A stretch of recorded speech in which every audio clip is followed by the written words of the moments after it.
had just finished rereading her father's book when a letter materialized out of thin air and landed on her desk. She picked up the paper and skimmed through its contents, immediately recognizing the handwriting from a previous letter she had received. As she read more carefully, the words seemed to leap off the page, addressing her by name. "Lumi, it's been a while. It's great to see that you've identified the source of the black talons sent after you. I've included an enchanted blank sheet beneath this one, designed to be sent back to me, if you wish to communicate further." The message abruptly ended, but upon inspection, Lumi found the promised blank sheet underneath. Folding it neatly, she placed it on her desk before heading off to train her reaction speed. Upon her return, Lumi found the blank sheet still lying there, prompting her to consider writing a response before resuming her training. She hoped to glean valuable information from this mysterious correspondent. Hastily, she grabbed a quill and scribbled a reply. "Hello. I hope this reaches you well. I've decided to accept your offer and engage in further conversation." Observing her own hasty, barely legible handwriting, Lumi realized she had no clue how to send the letter back. Despite brainstorming various methods, none seemed to work. Frustrated, she left for more training, hoping a clear mind might provide a solution. Upon her return, Lumi once again grappled with the problem of sending the letter back. After exhausting her options, she decided to reread the original letter for any missed details. To her surprise, the message had magically completed itself. "If you agree to send the letter, all you need to do is add some mana and a few drops of blood." Shocked by the revelation, Lumi pondered the necessity of blood in magic. Recalling her mother's teachings, she remembered that blood magic was often associated with curses or manipulation of blood itself. Doubts and questions raced through her mind. Why her blood, and what kind of magic required it? Lost in thought, Lumi wandered back to her desk and scrutinized the letter once more. Indeed, it only mentioned blood without specifying whose. The ethical dilemma of acquiring blood weighed heavily on her conscience. She refused to kill any living creature for this purpose, but recognized the need for caution. If she were to obtain blood from an animal, she resolved to keep it alive to monitor for any potential curses. With her plan in mind, Lumi set out to gather blood. Lumi decided to venture forth into a human world to fetch an animal. She stood up from her seat and briskly walked through her garden, heading to the storage room. There, she grabbed a few magic crystals, taking one shaped like chalk with a faint blue glow. Drawing a magic circle, she contemplated the type of world to visit. Should I go to a super advanced world lacking magic? Animals would be easier to find, but I might face strange reactions due to these crystals and my clothes. On the other hand, a less advanced world with abundant magic might not find my attire peculiar, but animals could be scarce. Perhaps an advanced world with magic, but the unknown factor worries me, she muttered to herself. After some pondering, she settled on a world where magic was known and wrote it in the magic circle. Opening the portal, Lumi made sure she had everything she needed, including extras like her sword and crystals. Stepping through, she was greeted by a world unlike anything she'd seen, a barren landscape with flat plains. After a few hours of walking, Lumi found a road and decided to follow it, not minding the time it took since she could return home easily. As darkness fell, Lumi's natural night vision kicked in, but she felt a bit uneasy about potential dangers in this unfamiliar world. Suddenly, she heard a noise behind her. Drawing her sword and looking in that direction, she spotted a lone person wearing somewhat subpar armor. "Hello, who are you? And why did you sneak up on me?" Lumi asked, attempting to sound intimidating but failing. Surprised, the person responded, "Oh, you can see me. Then you must be like me. Can you see in the dark too? Is it some kind of magic?" Lumi, taken aback, replied shyly, I have it naturally. Is there something strange here?" After a moment in the darkness, the person responded more calmly, "It's a bit strange. You don't look like any beast folk I've seen. They're the only species I've heard of with night vision. I'm one as well." Intrigued and slightly giddy, Lumi responded, "Beast folk. I've never seen one before. My dad used to tell me about other races and species, but I've never seen one in person." She noticed the person looked nervous, but the intentions didn't seem hostile.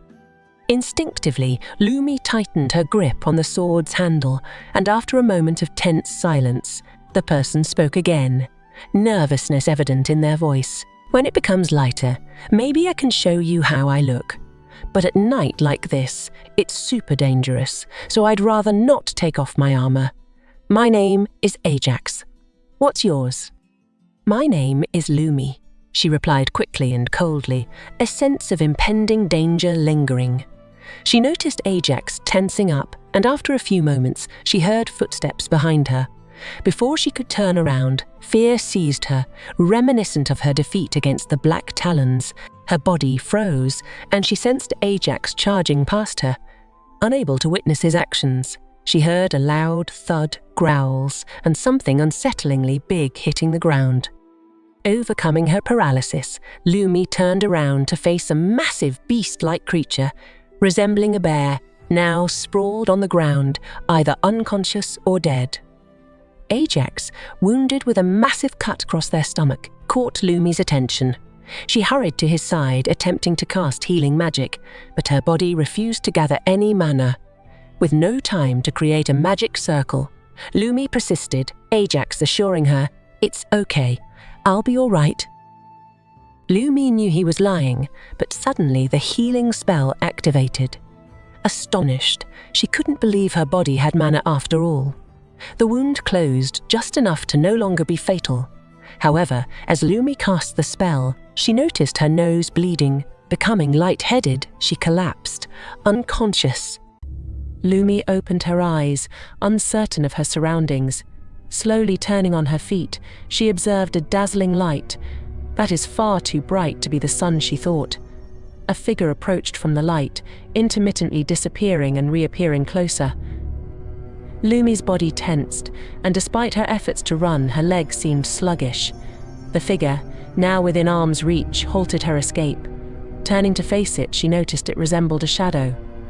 Before she could react, a searing pain in her stomach caught her off guard. Glancing down, she saw the figure's arm, and before she could react, it tore out her soul, right before it could be crushed. She woke up screaming, instinctively reaching for the supposed wound, only to find nothing. A sigh of relief escaped her as she began to calm down. Suddenly, Ajax burst into the room, checking up on her. "I'm fine, it was just a nightmare," Lumi reassured, attempting to maintain composure, though the fear lingered in her voice. Ajax seemed surprised but shared the truth. "You saved my life, casting healing magic without a chant. I didn't know that was possible." Lumi fell silent, pondering how she could cast magic when her body supposedly couldn't contain mana, questioning the events between casting and losing consciousness. When she asked Ajax about it, he replied, "Your nose started bleeding, then you passed out. I didn't see anything else." Concerned, she speculated, "Did I sacrifice my life to cast that?" There would be no other way for me to cast it before Ajax could respond. She inquired about their location, and he shyly admitted, "We are in my room at the inn. Maybe I shouldn't have carried you here. It makes me seem weird." Offering a reassuring smile, Lumi attempted to stand. Her legs were weak, but she could walk. Ajax tried to stop her, but seeing her ability to move, he allowed it. "Where are we exactly?" she asked. Ajax replied, "The kingdom of El Cluid," after a brief pause. Leaving the inn, the two began to wander around the city. Lumi took a closer look at Ajax, noticing his tail and ears. "I completely forgot you said you were beast folk. That reminds me, I heard from my dad that there are different types of beast folk. May I ask what type you are?" Lumi asked, her voice filled with fascination. "I did tell you I'd show you. Anyways, I am part." Before Ajax could finish speaking, both of them noticed a man wearing a strange, extremely fancy suit. He was being bothered by another man wearing armor. Ajax provided some context. The one wearing the suit is a brand new adventurer, Ansgar. He joined about 3 months ago and has already proven he is very capable. The other is an older monster hunter named Kalen, who joined before I was living in this kingdom. He likes fighting. It appeared that Kalen was seeking a duel, and Ansgar agreed to it. Lumi and Ajax decided to watch the fight, finding seats to observe. Lumi inquired, "You said monster hunter and adventurer. Are they different here?" Ajax looked at Lumi with a hint of surprise and explained, "Monster hunters are tasked with hunting creatures near the kingdom to keep it safe. Adventurers, on the other hand, explore ancient ruins. It's often more dangerous for adventurers since these ruins sometimes house monsters far more powerful than those encountered normally."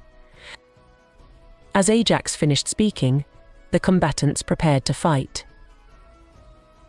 Lumi noticed that Ansgar was scanning the crowd, focusing on 3 specific people, including herself.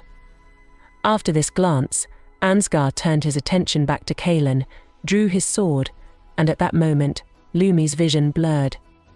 Her heart raced, and visions of the previous nightmare flooded her mind. Ajax quickly comforted her, and when the panic attack subsided, so did the fight. Lumi observed Kalen on the floor with both arms severed, shock evident on his face. Ansgar, however, had disappeared from the arena. "Lumi, what happened?" Ajax inquired with concern. "I'm not exactly sure. As soon as I saw his sword, my mind was filled with the dream I had." Lumi responded. Determined to seek answers, she added, "But if I want answers, I need to speak with Ansgar." "That isn't going to be easy." Not much is known about Ansgar. All that is known is that he is extremely skilled with a sword, knows a bit of magic, works alone, and hides everything from the public, Ajax explained, pondering. "I just came here for an animal so I can contact the letter sender, but it seems like I need to stay here longer than I thought." Lumi thought before turning to Ajax. "Who are you?" Ajax stared blankly for a moment before responding, "I am a beast folk who left home to join a war. However, I wasn't allowed to join because the kingdom doesn't like us, so I joined the monster hunters, where I work now." Inspired, Lumi stood up and declared, "Maybe I should join as well. I can't leave just yet. I need to learn about the dream I had, and I can't lean on you too much." A smile graced Lumi's face. Lumi and Ajax were walking through the city towards the Monster Hunter Association, having a pleasant chat. "Ajax, you never finished. You were saying what you were a part of, right before Ansgar and Kalen had their fight," Lumi said quite calmly. "Oh? I didn't finish. I thought I did. I am part Felis Sylvestris," Ajax said shyly. As the two kept walking, they reached the Monster Hunter Association and entered. The group inside seemed to light up when they saw Ajax but looked wary when they saw Lumi. After a few seconds of people greeting Ajax, Lumi looked around and noticed that they were mostly beast folk. "Ajax, why are they staring at me like I'm covered in blood?" Lumi said, pleading for help. Ajax stared at Lumi as if he was trying to remember something before responding. "They do not trust humans, nor do they trust strangers. You fit both." Realization hit Lumi hard. She stood there shocked, the room dead silent. The silence was broken by Ajax's laughter. Ajax quickly introduced Lumi to everyone, and they took the test to become monster hunters. "Ajax, why are you taking the test? Aren't you already a monster hunter?" Lumi said with confusion in her voice. Ajax responded, "My test is to determine if I can move up in rank or not. Oh, before I forget, what are you going to specialize in? I know you can use a sword, but you can also use magic, so which one?" "I'll do the paperwork for you, you just need to do the test." After a few seconds of thought, Lumi answered, "On paperwork, I'd prefer to get my best skill on there, so swordsmanship.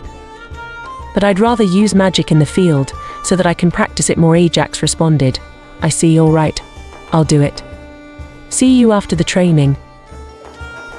Lumi and Ajax went to their separate training rooms. Lumi walked to her section, where there was a group of other recruits, mostly beast folk with a few humans. There was a woman out front, speaking, but Lumi couldn't make out what she was saying. Lumi got in with the rest of the group and waited for further instructions when a voice broke the silence. It was the woman from earlier. "Rookies, you are doing the test with me. This test will not be easy and will determine what rank you are placed in." Her voice was loud and rough like sandpaper. Lumi was quickly separated into one of 4 groups, her group second to last. After some time, Lumi's group was finally called, and the test was announced. The organizers had caught some monsters of varying ranks, and the recruits were supposed to try and defeat them.